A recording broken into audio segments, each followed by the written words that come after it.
How to fix Amazon Prime OTP problem. So first of all, make sure you check your phone's network connection. So for that, scroll down to the control panel. If your Wi-Fi is not stable, you can turn on your cellular data and try logging in again and check whether you received the OTP or not. Now, in another step, make sure you verify or update your Amazon account number at this link.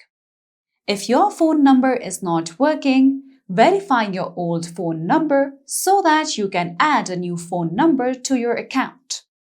Now, on the next step, make sure you clear your message inbox and restart your phone as well.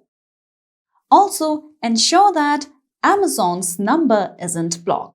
If you have mistakenly blocked Amazon's number, you won't be receiving an OTP code. Now, next, open Google Play Store or App Store.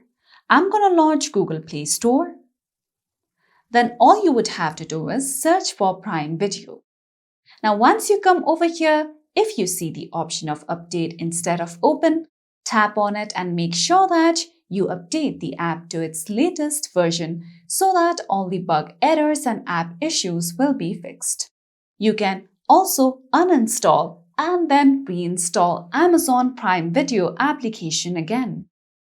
So that's all for today's video, and at last, don't forget to subscribe to our YouTube channel.